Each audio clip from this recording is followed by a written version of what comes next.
Bismillahirrahmanirrahim. Assalamualaikum warahmatullahi wabarakatuh. Waalaikumsalam warahmatullahi wabarakatuh. Oke, teman-teman semua yang saya hormati, yang saya cintai ya, anak-anak akuntansi kelas B ya. Minggu ini kita akan melanjutkan diskusi dan masih di bab 2 ya, karena memang bab yang cukup panjang. Ini sudah ada pertanyaan dari part 2 maupun part 1 juga mungkin minggu lalu ya, belum sempat selesai semua. Mencoba akan saya selesaikan bagi yang belum dijawab. Kemudian di absen di YouTube sudah 44 ya, mungkin satu orang lah atau siapa nanti bisa klarifikasi. Oke teman-teman semua, untuk minggu lalu itu sampai mana ya? Semuanya sudah selesai belum? Tinggal yang part satunya, Pak. Yang part 1 itu yang Untuk bab 2. Kalau minggu lalu saya membahas mana? Bahas pertanyaan yang masih dulu, Pak. Yang PKI ya? Oh, berarti yang part 1 ini belum diselesai. Jadi saya baru membahas. Yang sama apa, Nana? Oh, belum membahas bab 2, belum saya bahas ya? Ya, Pak, belum, Pak. Oke, bab 2 di sini ada 14 pertanyaan ya. Coba saya akan jawablah satu persatu. Nanti mungkin dicek slok ya, karena saya berurutan aja dari yang mudah saya baca dulu ya. Mungkin ini dari menit awal dulu nih. Yang paling dekat saya bisa dibaca ini dari Sinta Az-Zahra. Ada yang mana? Ada, Pak. Sinta Az-Zahra ya. Ada, Pak. Oke. Ini saya admit dulu yang lain. Sinta Az-Zahra ini bertanya tentang Assalamualaikum. Menit 1, 2, 3. Pancasila ada sejak bangsa Indonesia menjadi bangsa, diperkirakan sejak zaman kerajaan. Maksud Pancasila yang ada pada masa itu bagaimana, seperti apa? Apakah hanya pemikiran-pemikiran saja, sedangkan Pancasila yang sah saat ini tahu proses bahwa melalui perundingan sidang BPUPK ya, dan lain-lain. Oke, itulah yang membedakan antara Pancasila dengan ideologi lainnya di dunia ya.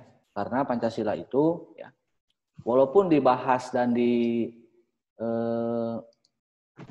sepakati di tahun 45 ya, tetapi nilai-nilai Pancasila itu diambil atau digali dari sejarah bangsa Indonesia.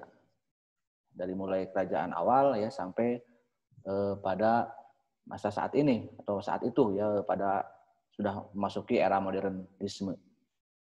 Jadi itu. Jadi digali nilai-nilainya. Jadi pada saat zaman kerajaan itu memang belum ada istilah Pancasila ya, belum ada rumusan Pancasila yang seperti yang dibahas di sidang BPUPK. Tetapi nilai-nilainya sudah ada. Nah, berarti kita harus membuka dulu ya, kalau memahami bab 2 ini, membuka dulu lembaran besar dari sejarah bangsa Indonesia atau sejarah Indonesia yang memang sebagai sebuah bangsa yang memiliki sejarah, kita pun memang harus melihat bagaimana posisi Indonesia dengan sejarah bangsa lain gitu ya. Nah, bangsa Indonesia yang diperkirakan ya mulai nampak pada awal atau pada abad ke-4 sampai ke-6 Masehi ya, di mana memang ditemukan sebuah kerajaan di Kalimantan Timur di Kutai Kartanegara ya, yang disebut dengan Kerajaan Kutai. Itulah salah satu fase yang mengawali sejarah bangsa Indonesia. Jadi kita ini baru memulai sejarah pada abad ke-4 kurang lebih ya, dengan bukti-bukti yang ya mungkin masih terbatas ya. Sementara kalau kita lihat sejarah bangsa lain itu sudah memulai sejarah jauh sebelum abad ke-4 ya. Kalau kita lihat, Anda pernah belajar sejarah, tentunya ribuan tahun sebelum Masehi ya, di belahan dunia itu sudah ada peradaban-peradaban yang dapat dibuktikan kebenarannya atau kesejarahannya sudah ada gitu kan, bukti-bukti empiriknya seperti peradaban Romawi, Yunani ya, peradaban Mesopotamia, Persia di wilayah timur juga. Bahkan di dekat kita pun di India, di Mongol gitu kan. Di Amerika ada suku Maya, suku Inka, itu sudah ada peradaban-peradaban yang memang sangat luar biasa gitu ya bukti-buktinya. Nah, inilah pun yang harus kita renungi bersama. Ternyata bangsa kita itu mengalami sedikit ataupun banyak ketertinggalan sejarah dengan bangsa lain. Itulah kenapa mungkin kita dianggap negara yang mungkin masih berkembang gitu ya, dibandingkan dengan beberapa bangsa lain di dunia. Jadi itu ya. Nah, sebuah bangsa atau sebuah peradaban, sebuah budaya itu mulai mengenal sejarah itu dari apa coba? Dari mananya? Nah, saya harus membuka dulu ini gitu ya. Coba ya, kita santai aja ya, jangan terlalu tegang. Kita sambil perlahan nanti mempelajari sejarah. Oke, kira-kira setiap sejarah itu memulainya dari mana? Kapan bahwa sebuah budaya itu dianggap telah memiliki sejarah? Kan ada masa sejarah, ada masa prasejarah ya. Ketika sudah mulai mengenal tulisan. Ya, ketika sudah mengenal tulisan ya. Berarti tulisan itu adalah salah satu bentuk peninggalan ya. Salah satu bentuk kebudayaan tertinggi dari manusia adalah tulisan ya. Karena kalau lisan saja yaitu sudah manusia purba pun yang pada masa prasejarah sudah meninggalkan ya, ada bukti-buktinya kan manusia prasejarah. Misalnya manusia purba ya yang dalam ilmu sejarah ya. Itu ada guha misalnya ya, ada kapak, ada tempat-tempat untuk membelah, untuk ada kapak, ada senjata-senjata. Tapi kan masih terbatas ya. Jadi manusia pada masa prasejarah itu mungkin bukti peninggalannya masih berupa kebutuhan-kebutuhan yang pokok, hanya membuktikan bahwa manusia itu membutuhkan makanan misalnya. Sehingga ada istilah nomaden gitu kan, berpindah-pindah tempat. Sedangkan pada pas memasuki fase sejarah, manusia itu meninggalkan salah satu bukti yang dapat dipertanggungjawabkan ya, atau bukti sejarah ya. Katakanlah tulisan. Dalam apa? Dalam media apa? Cuma menulisnya itu. Coba kita lihat, kita masuk ke Kutai ya. Di Kutai itu ada bukti tulisan apa? Yupa, Pak. Yupa itu apa? Batu tulis. Salah satu jenis prasasti ya Yupa itu. Kenapa coba manusia awal sejarah itu menulis dalam sebuah prasasti?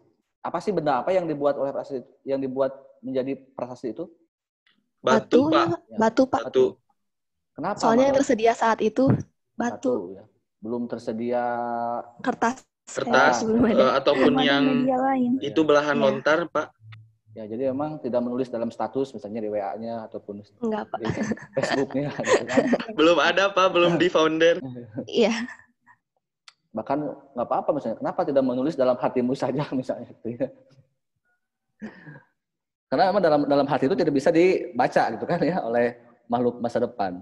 Artinya bahwa memang manusia, kenapa disebut sejarah, disebut kebudayaan, atau dalam kebudayaan yang tinggi disebut peradaban ya. Itulah kebudayaan tertinggi. Karena mereka itu berpikir ya, bukan hanya untuk kepentingan sesaat ya. Beda dengan manusia prasejarah yang hanya berpikir untuk supaya bisa bertahan hidup misalnya. Kalau manusia sejarah itu sudah memasuki peradaban atau kebudayaan itu sudah berpikir jangka panjang ya. Kenapa harus menulis prasasti atau dokumentasi? Itu sebagai bentuk dokumentasi agar dapat dikenang ya, agar dapat dipelajari oleh masa depan ya. Itulah yang disebut kenapa disebut sejarah atau disebut peradaban. Jadi kalau Anda pun ingin dikenang oleh masa depan ya, buatlah sebuah karya, sebuah bukti ya. Misalnya ini Hasbi ya. Hasbi ingin dikenang oleh masa depan. Hasbi hari ini misalnya jadian dengan si Raisa misalnya gitu ya. Buatlah sebuah bukti jadiannya di prasasti di dalam batu. Ambillah batu terindah dalam yang ada di zaman ini, terus simpanlah mungkin di dekat sungai biar romantis gitu ya, atau di pinggir pantai. Tulislah nama Hasbi dan Raisa misalnya gitu ya. Semoga tetap abadi selamanya misalnya. Amin, amin, amin, Pak. Nanti kan 1000 tahun yang akan datang, orang akan bisa membaca, oh ternyata ada manusia tahun 2020 yang jadian di tanggal cantik hari ini misalnya gitu ya. Itu sebuah bukti ya, manusia mengalami masa sejarah. Nah, apakah di Indonesia sebelum Kutai ada kehidupan? Tentunya ada ya. Tetapi belum ada bukti-bukti yang kuat gitu untuk membuktikan bahwa sebelum Kutai ada kerajaan atau ada peradaban. Kalau sekarang mungkin yang sedang digali di daerah Cianjur ya, di Gunung Padang itu yang mirip piramid, itu gunung yang mirip piramid, konon katanya kalau itu terbukti sahih, itu bisa mengubah peta sejarah dunia maupun sejarah Indonesia. Karena katanya bisa melebihi usia piramid Mesir ya, Gunung Padang di Cianjur itu. Itu ya Pak. Jadi memang sampai saat ini ilmu pengetahuan kita baru sebatas menggali Kutai sebagai peradaban tertua di Indonesia. Nah, ada apa dengan Kutai ya di dalam sehingga dapat digali menjadi salah satu nilai dalam Pancasila ya. Nah, teman-teman semua, bab besar sejarah Indonesia atau sejarah Nusantara itu selalu diawali dengan masa kerajaan ya, misalnya zaman pertama Hindu Buddha misalnya. Yang kedua Islam, yang ketiga kolonialisme, imperialisme, kemudian ke sini masa pergerakan nasional. Artinya bahwa corak kehidupan awal bangsa Indonesia itu diawali dari kerajaan yang bernuansa agama, Hindu dan Buddha. Itulah kenapa menjadikan sila pertama ketuhanan yang Maha Esa. Artinya, sejak awal kelahiran bangsa Indonesia itu nilai-nilai agama itu sudah ada. Artinya di Kutai telah beragama, telah bertuhan. Itu nilai yang pertama ya yang dijadikan sebagai fondasi kita bernegara hari ini. Itu pada saat 45.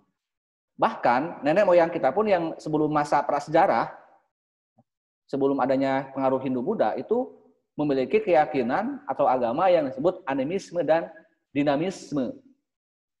Itu menandakan bahwa bangsa Indonesia itu memang dekat dengan nilai-nilai religius, nilai-nilai ketuhanan. Sehingga ketika ada paham yang membawa nilai materialisme, ateisme gitu kan, itu tidak laku. Karena secara kultur fondasi awal kita dalam keyakinan itu percaya pada hal-hal yang gaib ya, atau agama yang mungkin bahasa sekarangnya ya.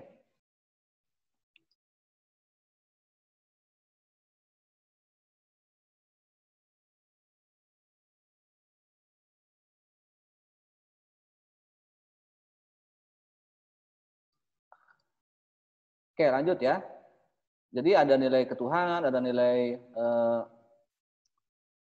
kemanusiaan tentunya. Kalau bertuhan itu pasti ya berperi kemanusiaan itu kan. Jadi manusia yang paham akan dirinya ya. Karena siapa yang mengenal dirinya pasti akan mengenal Tuhannya. Jadi sebuah saling memperkuat ya, antara nilai kemanusiaan dan nilai ketuhanan ya, di sila 1, sila 2, bahkan nilai persatuan. Karena untuk membangun sebuah kerajaan pasti itu butuh kerjasama ya, gotong royong dengan sesama rakyat di kerajaan itu maupun dengan para raja-rajanya ya. Oke, itu kurang lebih ya. Nanti mungkin akan diperkuat oleh pertanyaan dari yang lain ya mengenai sejarah awal bangsa Indonesia. Oke, itu dari Sinta Jahra tadi ya. Sekarang mungkin saya lanjut dulu ke pertanyaan. Kenapa bangsa Indonesia baru bisa menyadari bahwa kita dijajah? Ini dari Nur Hafiza ya, ada.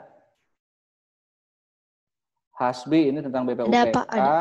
Rini tentang Hatta. Nah, ini saya akan melihat dulu pertanyaan yang sebelum masa ini, kebanyakan yang bertanya di masa ini ya, di masa kesadaran nasional ataupun di masa pergerakan nasional. Dari Widya nih, menjadi bangsa pergerakan kerajaan, maksudnya gimana Pak? Nah ini tadi sudah ya dari Widya ya, tentang bangsa Indonesia memulai sejarah, terus pasca partai yang nah kita nih ada fase yang terlewat ya. Ada 3 kerajaan, mungkin bukan sebenarnya di masa Hindu Buddha tuh ratusan kerajaan ya, bukan hanya Kutai, Sriwijaya dan Majapahit.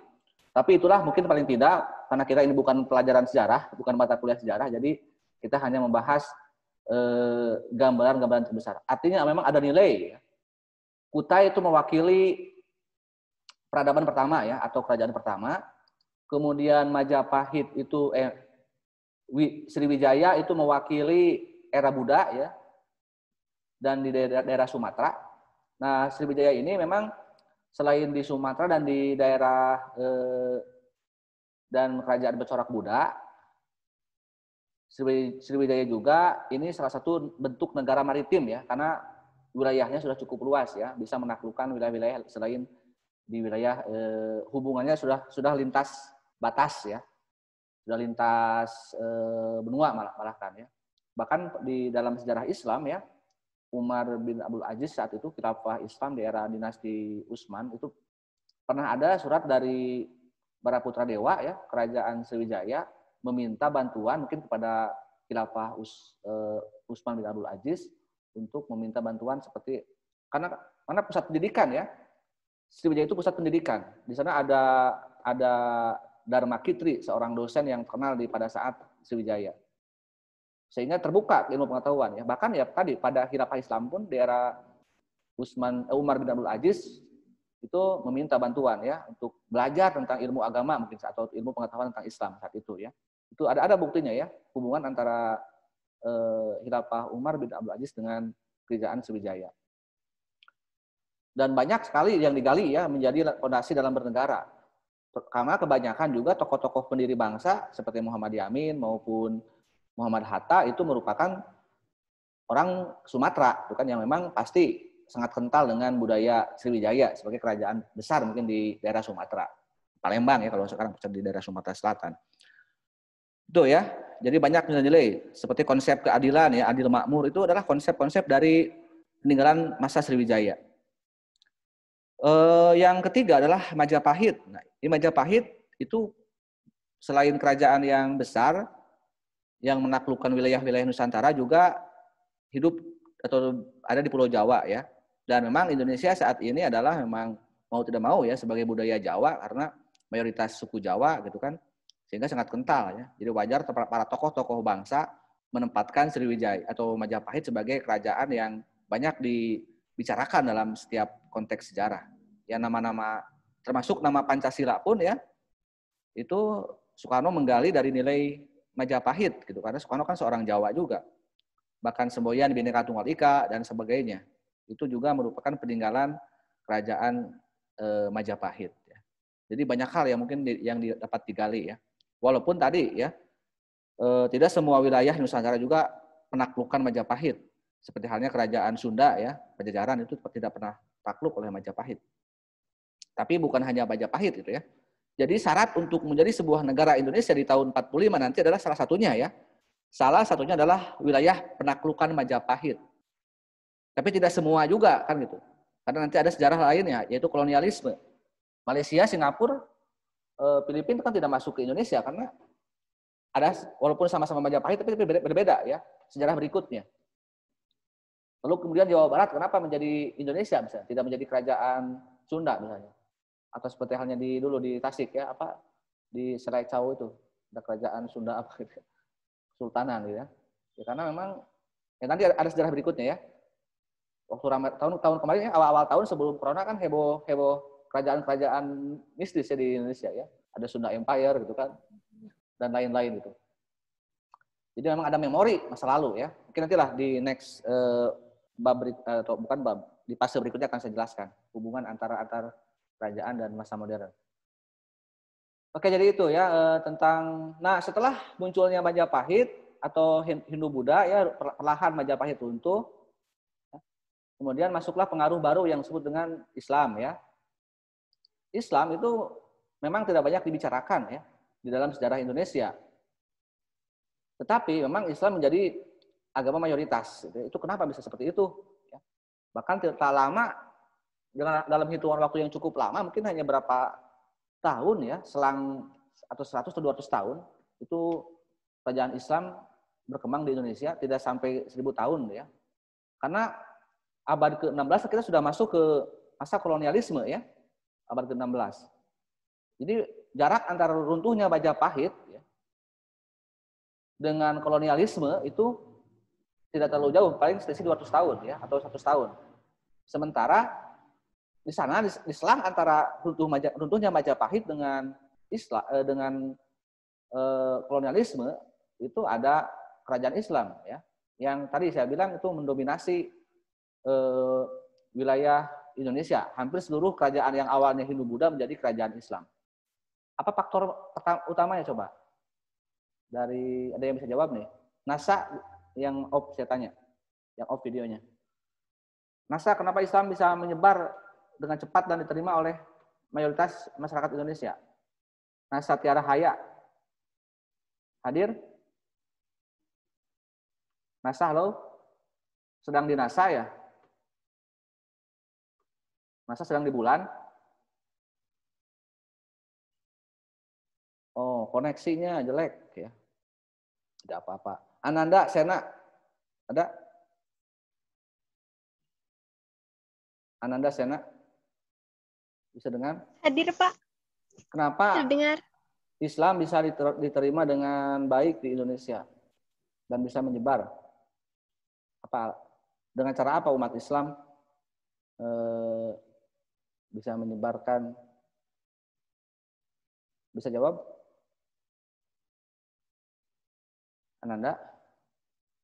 Resi bisa dengar suara saya? Resi Meliana?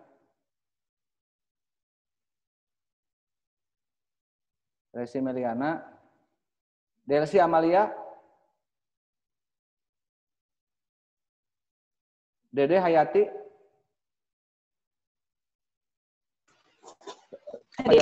Apa jawabannya? Kenapa Islam diterima di Indonesia, di Nusantara saat itu ya? Dengan cepat dan merata gitu. Dengan cara apa?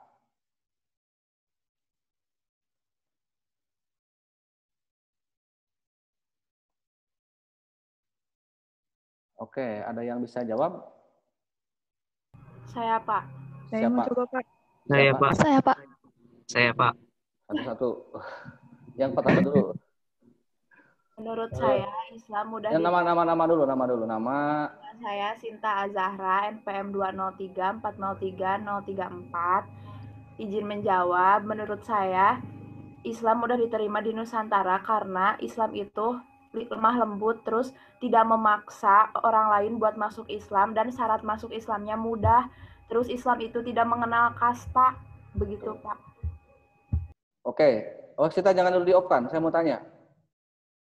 Kamu tanggal berapa ulang tahun? 26 September. 26 September, 26 bulan 9. 26 tambah 9 berapa itu? 35. 35. Bagi 2 lah, 17 ya.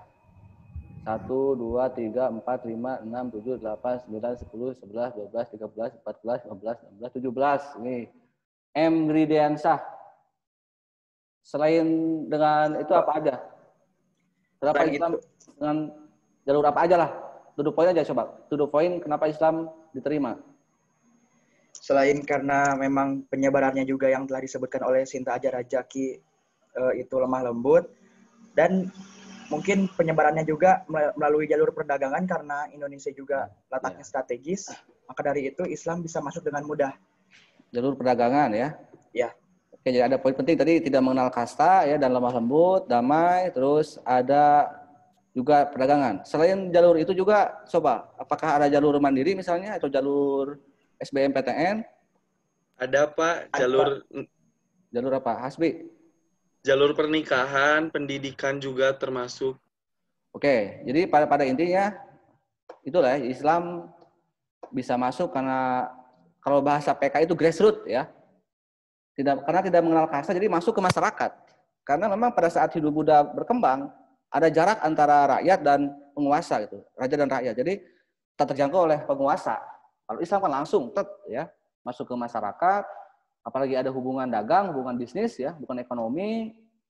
Ini yang paling menguatkan juga adalah tadi yang jalur yang berikutnya itu melalui jalur perkawinan ya atau pernikahan. Itu yang paling mengikat ya dengan lemah lembut. Apakah misalnya ketika para pedagang dari Gujarat, dari Timur Tengah datang ke Nusantara, apakah dengan cara bagaimana ngajak nikahnya? Neng, nikah yuk. Apakah dengan seperti itu? Tadi bilang kan kata Sinta Ajara dengan lemah lembut, ya dengan bahasa-bahasa yang halus gitu. Tadi gini, bertanya dulu, Neng, ini dari Arab ini, kira-kira Neng udah sholat belum? Belum, cina. Oh belum ya? Oh iya. Kalau belum sholat, biarlah nanti jadi imammu, katanya gitu ya. Sehingga mudah untuk ditaklukkan ya. Oke, itu ya. Nah, setelah masuknya Islam, tadi saya bilang ya, abad ke-16 itu masuklah kolonialisme ya. Nah, yang ingin saya tanyakan ini, saya harus diskusi ya, biar kita ini paham betul-betul ya, yakin adalah hakul yakin. Sampai kepada nanti pas proses perumusan Pancasila.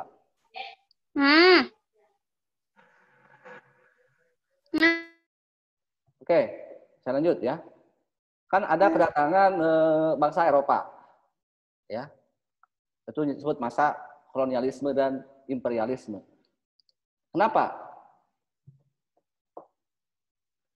bangsa Eropa bisa datang ke Nusantara ataupun bisa ada penjelajahan lah? Apa penyebab faktor utama adanya penjajahan? Karena adanya hasrat 3G, untuk Pak. meraih, ya, untuk 3G Hasrat itu. untuk Yang meraih. Coba Elis. iya, Pak. Karena ada hasrat untuk menjalankan 3G atau Gold Glory Gospel. Oke, hasrat ya. Kenapa ada hasrat? 3G ya. Kalau sekarang kan sudah 4G ya, tidak musim lagi 3G ya. Yang ingin saya tanyakan, kenapa bisa ada hasrat? Dari mana itu hasrat itu muncul ya? Jadi harus babnya adalah inamal a'malu biniyat dulu.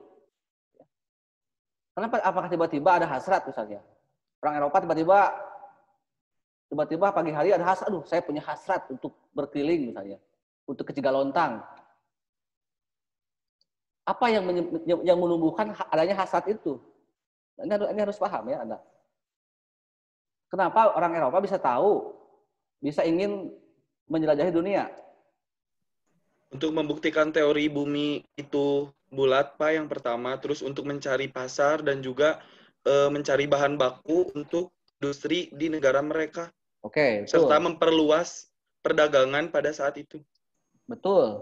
Tetapi apa faktor utamanya yang mendasari adanya hasrat untuk berdagang, untuk membuktikan teori? Karena jatuhnya Konstantinopel, Pak. Ya, itu juga yang mendukung salah satu ya sempitnya wilayah kekuasaan imperium kerajaan besar di Eropa. Tapi bab dasarnya dulu, bab awalnya dulu ya. Kenapa bisa tumbuh upaya untuk menjelajahi? Karena begini, mereka itu kan betul ada teori ya, dunia itu bulat. Itu sudah dekat, tapi sebelum ada teori itu ada apa dulu gitu. Dari mana? Kan teori itu hanya sebuah rumusan yang praduga ya, teori itu. Dari mana ada teori kan gitu? Dari mana tahu bahwa dunia itu bulat ya, bahwa ada belahan dunia lain yang bisa dijelajahi? Faktor apa? Coba Anda kaji lagi sejarah awal ya, sejarah besar di bab sejarah, ada masa kebangkitan Eropa. Ya, masa Renaissance, Pak. Ya, Renaissance dan humanisme. Jadi itulah faktor utamanya ya. Jadi adanya kebangkitan ilmu pengetahuan di Eropa. Jadi karena ya pada awal abad Masehi ya, Eropa itu mengalami kurang lebih 1.500 tahun mengalami masa kegelapan atau dalam sejarah disebut Dark Age ya. Tidak berkembangnya ilmu pengetahuan. Contoh yang puncak dari peristiwa gelapnya peradaban Eropa adalah ketika Galileo dihukum ya oleh gereja akibat membuat teori yang dianggap menistakan, mohon maaf agamanya mungkin saat itu ya, yaitu teori dunia itu bulat, sehingga dia harus dihukum. Setelah itu mulailah ada sejarah lain ya, ternyata memang agama ataupun doktrin salah satu agama tidak membatasi ilmu pengetahuan. Itulah kenapa mungkin yang menyebabkan Eropa saat ini sekuler ya, bangsa-bangsa barat gitu. Karena agama dianggap itu bertentangan dengan ilmu pengetahuan. Tapi kan ada upaya perubahan ya, karena ada reformasi gereja. Itulah ya, akhirnya bangkit ilmu pengetahuan di Eropa. Salah satu kebangkitan Eropa itu juga di faktor penyebabnya juga ya, ada romantisme ya. Sama ketika adanya Indonesia, kenapa Indonesia itu ingin besar seperti halnya sekarang? Karena ada romantisme kejayaan Majapahit, gitu kan. Nah, Eropa juga mengalami romantisme peradaban Romawi dan Yunani kuno ya, yang pernah berkembang sekitar 300 tahun sebelum Masehi. Apalagi di Yunani kuno kan 3 abad sebelum Masehi sudah ada para filsuf ya, Plato, Socrates, Aristoteles gitu. Jadi semua cabang ilmu pengetahuan berkembang, termasuk juga sistem politik, ada demokrasi kan di sana ditemukan di era Yunani kuno. Sehingga mereka pernah punya masa lalu yang indah gitu kan, dan ingin diulang kembali di era modern ya, di abad ke-15 itu. Setelah ilmu pengetahuan dengan pendidikan, buku-buku kembali dipelajari, ya, ada produk dari ilmu pengetahuan yaitu teknologi. Sehingga muncullah revolusi industri. Di sanalah muncul ya mesin-mesin ya, itulah yang menyebabkan kenapa produksi semakin melimpah. Karena didukung oleh teknologi, kan, oleh mesin, dan juga mungkin lebih berkualitas, lebih banyak hasilnya gitu, dan barang melimpah. Ya. Ditambah lagi juga kan peningkatan gaya hidup masyarakat, dari masyarakat mungkin agraris ke masyarakat industri, kan. Jadi membutuhkan ya pola hidup tinggi kan membutuhkan ya hal-hal yang mungkin tak terbatas kebutuhan manusia itu ya. Nah itulah ya. Kemudian yang kedua humanisme. Humanisme adalah satu bentuk kesadaran manusia ya. Karena kenapa tidak berkembangnya Eropa saat itu? Karena ada doktrin ataupun ada semacam penindasan dari penguasa yang feodal ya. Ada feodalisme di Eropa itu. Raja menindas rakyat. Karena kekuatan itu di tangan para penguasa ya. Raja merasa paling tinggi derajatnya. Mungkin juga kalangan agama, kalangan gereja merasa paling tinggi sehingga rakyat itu dianggap sebagai budak gitu kan. Lu raja, gue rakyat. Tapi kan lu dan gue sama-sama manusia. Kenapa lu menindas gue misalnya? Itulah kenapa ada humanisme ya. Nah, singkat cerita, oke lah. Jadi Eropa bangkit lah ya di abad ke-16, abad ke-15. Tapi memang berdampak negatif. Jadi sebenarnya kenapa ada penjajahan? Itu dampak negatif dari berkembangnya ilmu pengetahuan dan teknologi. Jadi ketika Eropa bangkit, dampak buruknya menjajah wilayah yang masih bodoh, mungkin yang masih di bawah level SDM-nya. Gitu. Jadi ketika tidak tiba-tiba muncul hasrat ingin berlayar ya, tapi karena ada ilmu dulu, ilmu yang didukung oleh teknologi kan, ada teorinya, dunia bulat, berarti bisa dikelilingi. Tapi kan harus rasional, apakah nanti untuk mengunjungi Asia ataupun belahan dunia timur itu dengan cara apa? Cara berkunjungnya. Apakah mau numpang pada burung merpati misalnya? Kan tidak mungkin ya. Makanya ada alat, ada teknologi, misalnya ada kapal layar yang lebih canggih ya, yang bisa menjelajahi samudra. Kemudian biar tidak tersesat bagaimana arahnya? Maka ada alat penunjuk arah yang disebut dengan kompas ya. Kompas ya. Oke. Gitu. Jadi itu ya, jadi tidak tiba-tiba ya. Tidak dengan membuka Google Map itu kan tiba-tiba ini berkunjung ya. Bahkan kelas saya ada yang menjawab karena orang Eropa itu dari mana tahu dunia timur itu dari bintang katanya Pak. Dari bintang, saya bilang memang ada apa dengan bintang? Memang bintang itu bisa menunjukkan sesuatu ya. Memang hidup itu hanyalah ada aku dan bintang misalnya gitu kan? Tidak ya. Jadi ada ilmu pengetahuan yang lebih rasional gitu ya. Oke, kita lanjut ya. Dan Indonesia ataupun Nusantara menjadi salah satu wilayah yang menjadi wilayah yang dijajah ya. Abad keberapa kita dijajah? Bangsa pertama kali yang datang ke kita itu bangsa mana? Portugis, Pak. Portugis. Kemudian setelah Portugis? Spanyol. Setelah Spanyol? Belanda. Jepang. Indonesia merdeka. Oke. Jadi abad atau tahun 1511 itu bangsa Portugis untuk pertama kalinya ya singgah di Nusantara atau di pelabuhan di Selat Malaka. Tetapi apakah cerita dengan Portugis itu berlanjut ke jenjang berikutnya? Lanjut Pak, sampai dengan bertemu di Kerajaan Ternate dan Tidore bersama Spanyol menghasilkan perjanjian Saragossa. Oke. Betul, itu memang ada kelanjutan dengan Portugis, Spanyol. Tapi yang paling lama ya, yang secara benar-benar menjajah, itu kan bab penjajahan. Yang benar-benar secara total menjajah Indonesia, itu bangsa mana? Belanda. Ya, jadi memang Portugis ataupun Spanyol, yaitu hanyalah pada tahapan PDKT ya. Jadi masih tahap PDKT. Tapi jadiannya dengan Belanda gitu kan. Itulah ternyata memang banyak teori cinta yang terbantahkan ya. Tentang pandangan pertama, atau cinta pertama itu tidak menentukan ternyata ya. Kenapa juga Belanda bisa menaklukkan Nusantara? Punya pelet apa sih Belanda gitu ya? Apa yang menyebabkan Belanda itu bisa bersatu atau bisa menaklukkan Indonesia, Nusantara? Karena menerapkan sistem monopoli, Pak. Ya, kenapa ada monopoli? Karena bangsa Belanda ingin mengeruk kekayaan di Indonesia sehingga tidak memberi kesempatan terhadap bangsa lain untuk bisa berkembang di pasar di sana gitu. Jadi semua penjajah ya, semua penjelajah, baik itu Portugis, Spanyol maupun Belanda itu sama-sama pedagang yang memang tujuannya untuk memonopoli, tujuannya untuk menguasai ekonomi wilayah yang disinggahinya atau yang dijelajahinya. Tetapi kenapa akhirnya Belanda yang sukses ya merebut hati masyarakat Indonesia dalam tanda kutip yang walaupun dalam paksaan maksudnya. Karena memang Belanda itu para pedagang Belanda itu bersatu ya dengan membentuk organisasi pedagang Belanda yang disebut dengan POC. Sementara mungkin para pedagang lain dari negara lain seperti Portugis, Spanyol tidak bersatu ya. Masih kalah oleh Belanda. Persatuannya bagus orang-orang Belanda itu sehingga lebih kuat dalam bersaing merebutkan pasar Indonesia. Ya, itulah pesan pertama bagi kita ya, pesan moral kita. Ternyata ya, kalau sebuah bangsa dikuasai ekonominya ya, maka hati-hatilah ya. Karena awal dari penyebab adanya penjajahan dulu pun adalah karena penguasaan ekonomi. Ya.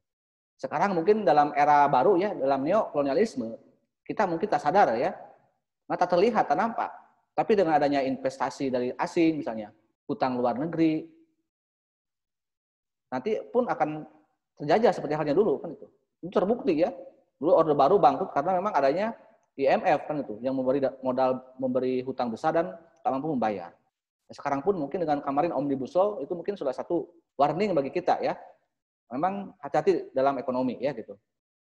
Jadi kunci adalah bersatu ya. Persatuan. Mau berdampak buruk ataupun negatif. Jadi kalau Anda ingin kuat, bersatu gitu kan. Untuk kepentingan baik ataupun buruk ya. Dulu pun Belanda ya bersatu ya. Tidak aing-aingan, tahu kan aing-aingan? Karena kalau yang aing-aingan ya, kalau yang aing-aingan nanti akan sia-sia hasilnya gitu kan. Oke, jadi itu ya Belanda. Sampai lama ya, 300 tahun lah, atau dalam istilah orang tua kita disebut dengan 7 turunan ya. 3,5 abad itu. Ya mungkin dari pas mulai Portugis ya, pas kedatangan pertama kali sampai ke 45 adalah 3,5 abad.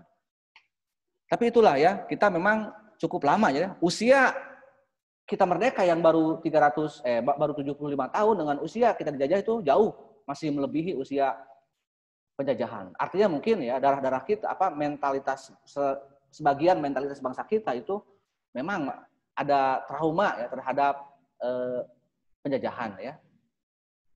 Dan pada abad ke-19 kita baru bangkit, gitu kan? Baru bangkit. Ini menjawab pertanyaan dari yang lainnya ya. Siapa nih yang bertanya mengenai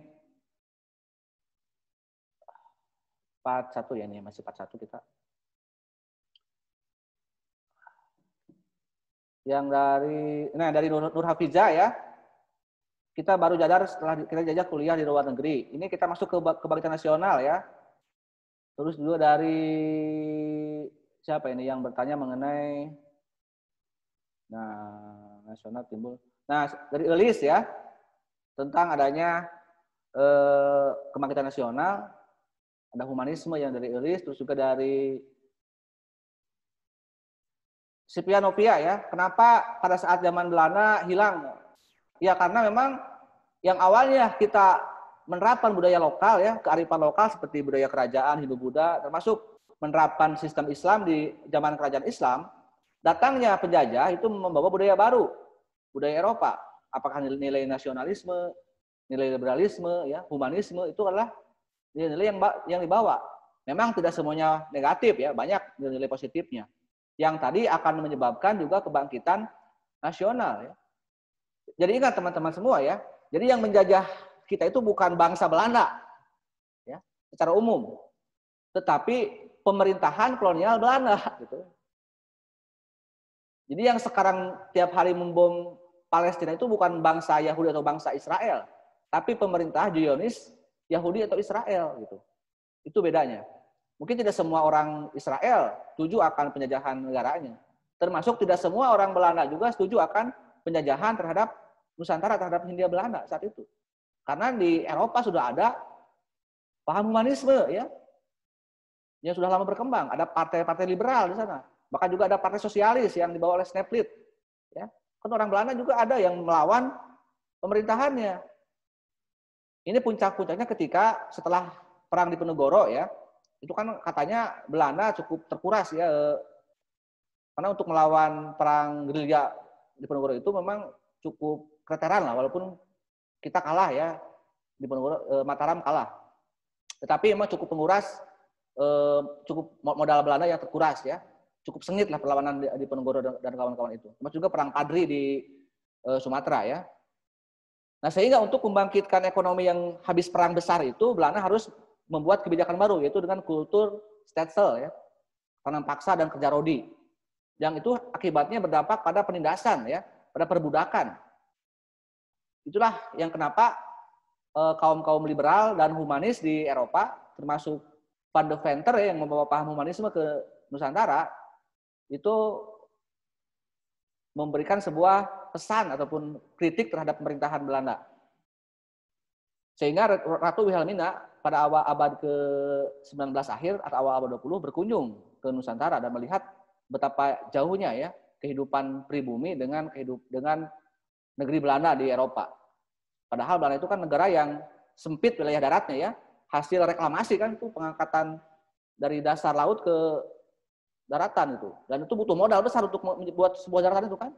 Dari mana modalnya itu? Ya dari hasil kuras kekayaan alam Indonesia gitu kan. Tapi tidak adil ternyata lihat orang-orang Indonesianya, orang-orang Nusantaranya kok anak-anaknya juga balu citrek gitu kan, Calaludi gitu kan, Calalutah gitu kan. Jadi memang tidak berpikiran. Jadi akhirnya punya hati juga ya. Belanda juga manusia ternyata gitu kan. Yang akhirnya muncullah politik etis ya, atau politik balas budi. Dengan cara apa coba? Belanda dulu memberikan politik etis di abad ke-20 awal ya. Apa sih balas budi Belanda terhadap Indonesia? Apakah dengan memberikan sembako misalnya? Pendidikan, irigasi. Ya, dengan infrastruktur, dengan pendidikan ya. Jadi dengan tidak mengasih bantuan langsung tunai ya, ataupun sembako murah ya. Tapi dengan cara pendidikan ya. Walaupun memang tidak semua anak Indonesia disekolahkan ya, tetap ada diskriminasi zaman Belanda itu. Jadi yang sekolah itu hanya kalangan-kalangan berdarah biru ya. Seperti ya Soekarno, yang diuntungkan oleh garis keturunan orang tuanya ya. Ya. Itu. Tapi itu berdampak positif karena muncullah apa yang disebut dengan golongan terpelajar ya. Makanya ada banyak pertanyaan kenapa kita ini baru sadar dijajah setelah adanya yang sekolah. Ya, namanya juga pendidikan kan. Apa itu pendidikan? Proses usaha sadar gitu kan namanya itu ya. Proses memanusiakan manusia. Jadi orang kan sadar bahwa saya ini manusia berpendidikan. Kenapa saya selama kakek nenek uyut, bau yang jauh segala rupa kan berapa turunan dulu ya. Kok dikuasai oleh asing gitu kan. Padahal ini kan tanah kita, milik kita. Apa yang harus kita lakukan? Melawan. Dan ingat ya, sebelum adanya kebangkitan nasional pun itu ada perlawanan ya. Diponegoro, Padri, banyaklah. Ikut Jalantik kita di Bali, ada perang-perang di Patimura dan sebagainya, banyaklah. Tapi kan tidak ada yang berhasil. Karena memang cara melawannya itu ya tadi tidak efektif ya. Dengan peperangan, dengan kekuatan senjata yang tidak berimbang kan. Kita masih pakai pedang, masih si pitung kan pencak silat gitu kan. Pas baru dia kuda-kuda langsung tembak di ini kan langsung dak gitu kan. Tidak rasional gitu kan. Dengan cara apa melawannya? Dengan ini kan gitu ya. Bukan hanya dengan otot tapi dengan otak. Ya. Itulah yang dilakukan oleh pergerakan nasional. Sekolah, buat organisasi ya, buat ormas, buat partai politik. Nah, kita masuk ke era pergerakan ya. Kenapa akhirnya kita muncul dua golongan ya, Islam dan nasionalis. Itu adalah yang dilatar belakangi oleh latar belakang pendidikan. Jadi pada saat politik etis ada dua pilihan sekolah. Silakan lu mau sekolah di mana? Mau di SD atau mau di MI kan gitu ya kalau dasarnya. Mau sekolah di Belanda umum kan dulu kalau ada SD negeri kan pasti negerinya SD negeri Belanda gitu ya namanya. Bukan karena kan yang miliknya milik Belanda, masih Hindia Belanda pemerintahannya. Atau ada yang mau pesantren misalnya di Suryalaya gitu kan. atau di Cipasung, di Singaparna ya, pesantren itu. Itu silakan mau di mana pesantrennya. Kemudian yang lulusan pesantren biasanya lanjut sekolah di Timur Tengah ya, di Mesir, di Arab Saudi. Nah, mereka yang lulusan sekolah umum itu selain lanjut sekolah-sekolah perguruan tinggi yang ada di Indonesia, sekolah kedokteran, UI, ITB kalau sekarang ya, kampus-kampus yang ada sejak masa kolonialisme, juga ada yang sekolah di Belanda, di Amerika. Itulah yang mereka yang sekolah umum menjadikan kelompok nasionalis seperti Soekarno, Hatta ya. Sementara yang di sekolah-sekolah Islam ataupun di lulusan Timur Tengah, Arab, Mesir itu mereka menjadi kelompok Islam, mendirikan ormas Islam. Itulah kenapa akhirnya pun SI pun ya waktu saya menjelaskan dengan Pak Julfi Serikat Islam, walaupun sama-sama Islam agamanya kan belum tentu pandangan politiknya ya. Ada yang Islamnya yang ke nasionalis. Jadi ada Islam sebagai ideologi sebagai spiritual agama, ada yang menjadikan Islam sebagai ideologi politik. Itu silakan aja kan ya. Makanya Soekarno-Hatta walaupun dia Islam secara spiritual kan dia pandangan politiknya dia bukan Islam tapi nasionalis, bangsaan. Sementara yang lainnya seperti tokoh-tokoh yang mendirikan NU, Muhammadiyah, termasuk juga yang mendirikan Ormas Persis dan lain-lain itu mereka Islam haluan politik yang nanti tergabung di Masyumi ya. Kemudian yang lain juga ada yang lain-lain ya, banyak, ada yang bahkan ada yang komunis, bahkan ada yang sosialis komunis. Oke, itu ya. Jadi latar belakang pendidikan dan puncaknya pada yang awalnya membentuk dalam suatu organ-organ yang masih bersifat khusus ya, misalnya partai nasionalis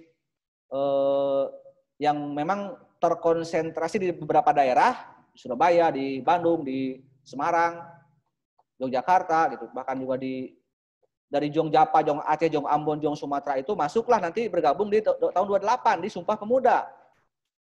Nah, itulah yang kemudian membuat para pemerintahan Belanda takut setelah terjadinya Sumpah Pemuda. Karena ya ternyata memang nih orang-orang pribumi sudah mulai bersatu ya. Kalau dulu kan mudah ya. Kalau mereka tergabung dalam satu partai gampang lah, tinggal acak-acak aja partainya, dipecah belah partainya kan seperti SI kan. Bahkan PNI pun partainya Soekarno kan terpecah belah ya. Hatta pernah keluar dari PNI dan sebagainya gitu kan. Nah, setelah Sumpah Pemuda itu mereka takut. Makanya tokoh-tokoh Sumpah Pemuda seperti Soekarno sendiri ya sudah beberapa kali diasingkan ya. Pada masa itu pernah di ND, pernah dengan Bu Inggit waktu menikah dengan Bu Inggit kan Soekarno ditahan di ND ya. Bahkan sampai ke Bengkulu dengan Bu Inggit itu ya. Dengan istri keduanya ya setelah menikahi anaknya Coro kan Soekarno menikahi Bu Inggit ya, ibu kelas dari Bandung. Nah, kemudian juga W.R. Supratman ini ya tadi ya karena memang dianggap mereka itu mengadakan gerakan makar ya, mengancam kedaulatan negara ya atau kedaulatan bangsa itu kan bangsa Belanda saat itu yang masih menguasai dalam Hindia Belanda itu. Oke, itu ya. Jadi saya ingin cek lagi ini pertanyaan dari DA 5 ya. Belanda keras karena memang tadi ya dianggap makar lah kalau sudah menjadi gerakan yang bersatu ya. Karena kan ikrarnya kan jelas ya. Kami bangsa Indonesia ya menyatakan satu nusa bertanah air satu, bertumpah darah satu, bahkan ya berbangsa satu, berbahasa satu gitu kan. Jadi itu sebuah mungkin kelahiran bangsa secara modern itu mungkin di Sumpah Pemuda ya. Jadi sadar sebagai suatu bangsa itu pas Sumpah Pemuda. Karena mereka yang awalnya tergabung dalam satu partai masing-masing bisa menjadi satu persatuan ya yang utuh di Sumpah Pemuda. Jadi tidak suka dengan adanya persatuan Belanda itu, ya maunya terpecah belah terus gitu. Oke, itu dari Hasbi pembentukan BPUPK masyarakat. Nah, kalau BPUPK ini kita masuk ke era Jepang ya. Jadi Jepang dalam hitungan yang tidak begitu lama bisa membuat Belanda kocar-kacir ya. Yang kita lawan mungkin beberapa ratus tahun tidak pernah berhasil, tapi dengan Jepang itu bisa menang. Jadi BPUPK ini adalah salah satu organisasi buatan Jepang ya. Dalam salah satu rangkaian janji Jepang terhadap kemerdekaan Indonesia. Dan memang Jepang sangat diterima dengan baik ya oleh Indonesia karena Jepang menjanjikan kemerdekaan kepada Indonesia. Tetapi harus kita ketahui ternyata Jepang juga memang PHP ya. Mengapa hanya ada berdomisili di Jawa dan Madura saja? Ya karena memang keterbatasan informasi ya. Dan tokoh-tokoh pergerakan kan memang di Pulau Jawa numpuknya ya. Ya kalau tidak Jakarta ya kalau memang yang paling mudah ya Jakarta dan Bandung ya. Karena kan tokoh-tokoh seperti Bung Karno dan tokoh-tokoh Islam itu banyak yang di Bandung ya. Banyak yang sekolah di ITB. Jadi dekat dengan Jakarta. Ya kalau dari Surabaya, dari Jogja kan juga bisa naik kereta ya, dari Semarang, dari Solo gitu kan. Jadi yang mudah dulu kan gitu untuk berkumpulnya.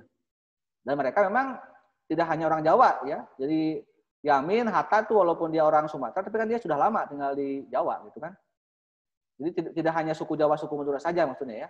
Banyak dari tokoh-tokoh lainnya. Di UPK 1 ya khususnya. Bahkan ya kalau Anda lihat kan ada banyak juga wakil-wakil dari golongan etnis Tionghoa juga ada kan. Dari etnis Arab ya. Ada juga kakeknya Anies Baswedan ya, Ahmad Baswedan juga ada di sana ya. Tokoh anggota BPUPK 1 itu. Oke, jadi ini dari Rini Fatmawati ada?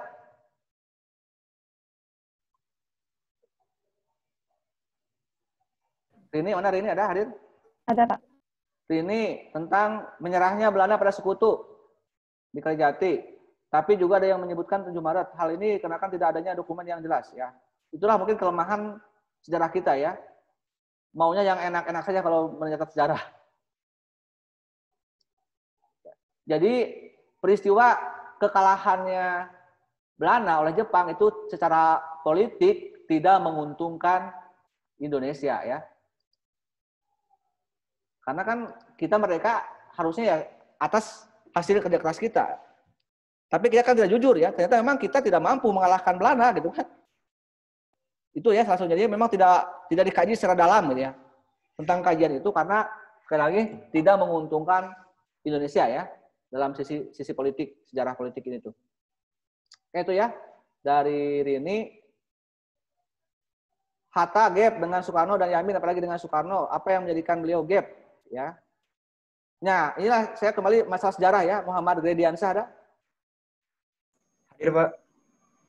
Jadi itulah sejarah ya. Sejarah itu kan bukan hanya proses pencatatan fakta data ya, atau bukan hanya proses mencari menyampaikan masa lalu. Tapi juga memang di sana juga ada nuansa, ada hidden tertentu ya. Apalagi dalam sejarah pendidikan ya. Jadi pada saat penulisan sejarah Indonesia di tahun 50-an itu posisi politiknya tidak menguntungkan Muhammad Hatta. Beginilah, kalau Anda baca buku hari ini dengan buku di zaman Orde Baru pasti berbeda ya.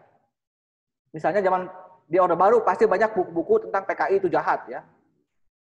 Buku-buku sekolah, apakah buku-buku sekolah maupun buku-buku umum.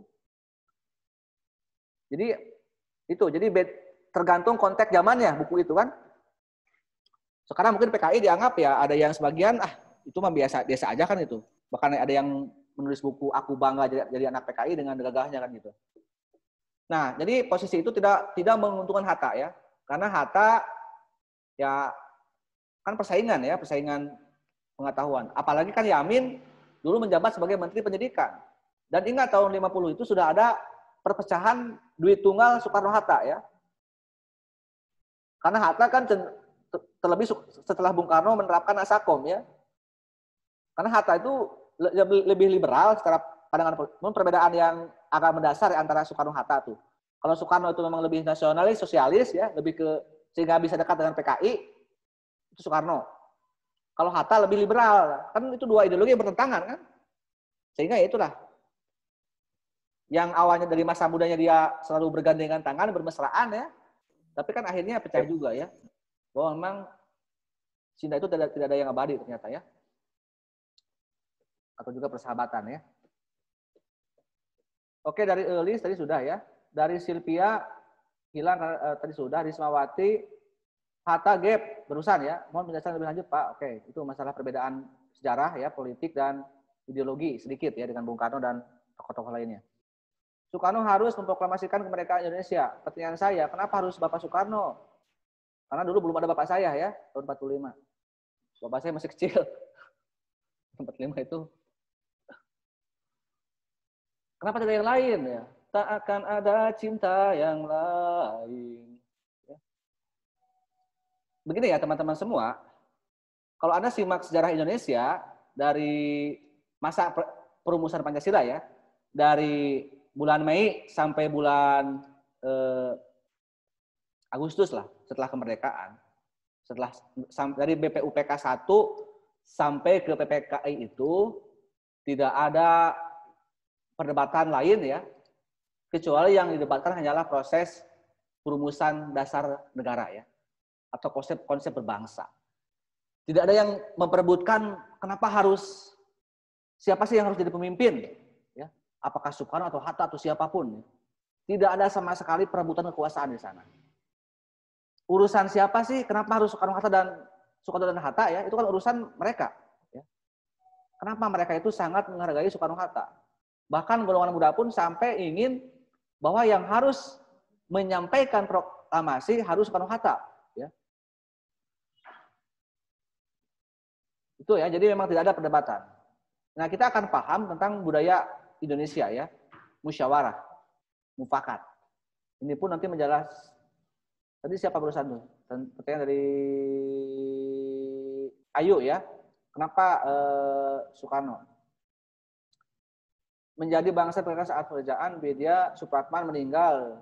Ini sudah ya masalah tadi pergerakan nasional. Terima kasih Pak. Apa penyebab meninggal Widya Supratman? Aduh, harus tanya ke dokternya dulu yang merawatnya ya. Kurang tahu. Oke, teman-teman, jadi tidak semua sejarah itu tidak mendetail seperti itu ya. Tidak semua sejarah sampai ke apa penyakitnya, berapa hari dirawat dan sebagainya, itu tidak sampai ke sana ya kalau sejarah itu. Dikatakan bahwa benar-benar berpidato tentang Pancasila Soekarno. Nah, ini juga tentang Hatta tadi ya.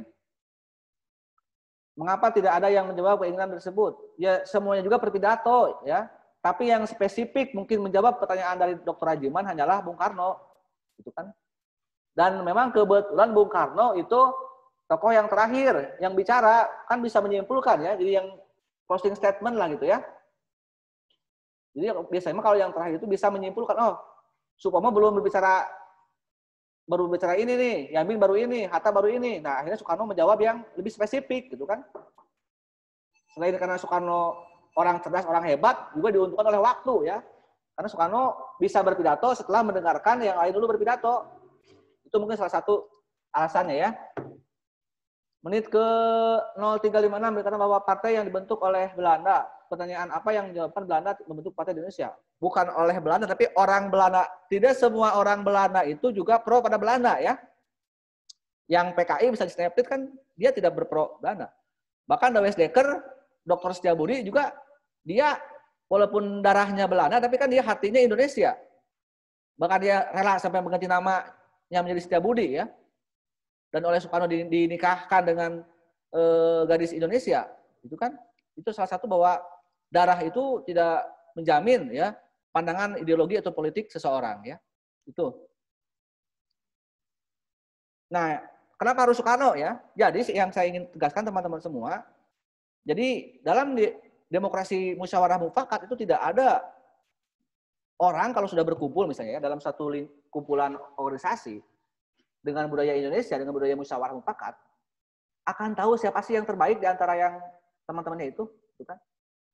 Jadi oleh para tokoh-tokoh baik dari kalangan Islam maupun dari kalangan nasionalis, tokoh yang paling punya pengaruh, yang paling punya kompetensi, yang punya daya juang, daya karisma pemimpin, jiwa kenegaraan adalah Soekarno dan Hatta. Jadi itulah bisa saya jelaskan ya dengan kata-kata kenapa Soekarno Hatta itu. Kan memang sudah, ya mungkin sudah orang yang paling hebat aja di generasinya ya gitu. Ya. Dan saya yakin kalau Anda di sini menjadi salah satu penggemar Blackpink misalnya, saya yakin bahwa di Blackpink pun ada mungkin aktor yang tokoh yang paling ini ya gitu, yang menonjolnya gitu kan, atau di Super Junior gitu kan.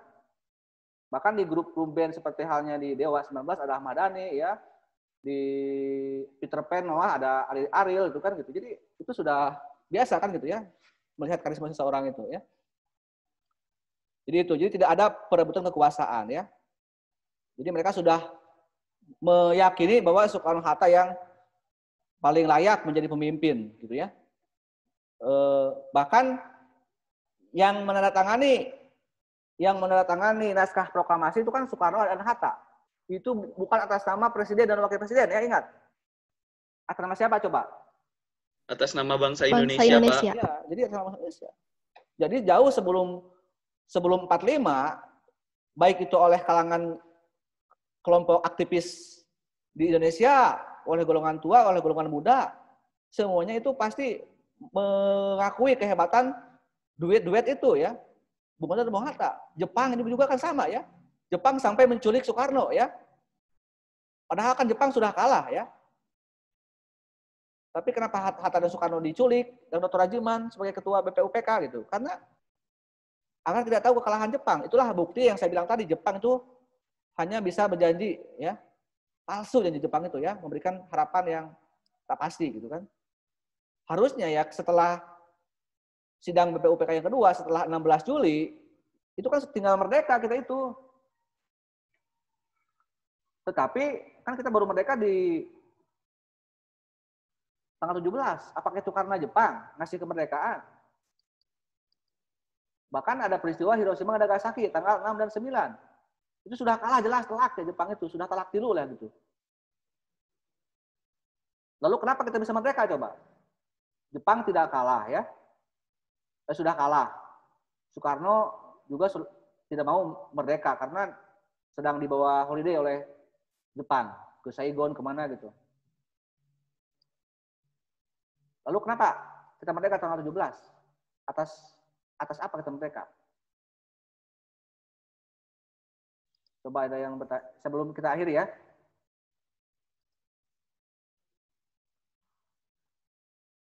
Coba, kenapa kita merdeka? Mila Susilawati ada? Bisa dengar? Kenapa Indonesia merdeka? Karena siapa? Satu kata aja. Suaranya kurang jelas. Oh, kurang jelas ya, nggak apa-apa. Raden Ferdi coba. Raden, Indonesia merdeka karena siapa?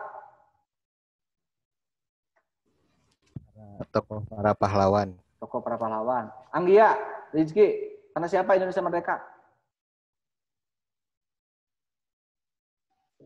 Suaranya putus-putus apa? Maaf apa? Ya, putus nyambung. Apa-apa ya. Agung, Arafah, Asidik. Karena perjuangan rakyat. Karena perjuangan rakyat ya. Yang ulang tahun lah saya panggil ya. Happy birthday, happy birthday, happy birthday to you.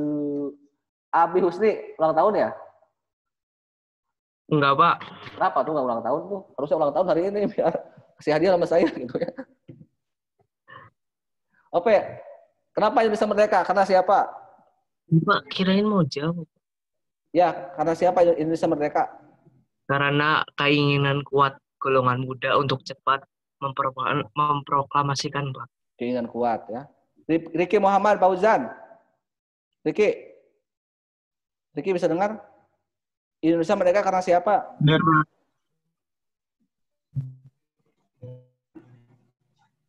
Satu kata aja. Rakyatnya, Pak. Rakyat. Dani, karena siapa Dani? Perjuangan rakyat, Pak. Berjuang sekuat tenaga. Tetapi jangan lupa perjuangan yang disertai doa. Itu kata Rhoma Irama ya. Jadi kita merdeka itu betul ada perjuangan ya. Tapi kan kita tidak pernah menang melawan Jepang, melawan Belanda. Kan dalam apa itu proklamasi? Itu proses kemerdekaan. Kita harusnya berhasil mengusir penjajah. Itu kan? Tapi kenapa kita tidak berhasil dan kita bisa merdeka walaupun tidak berhasil ya? Ingat ada masuk vacuum of power ya. Kita ini kalau seandainya Belanda datang tanggal 10 Agustus pasti akan dijajah lagi.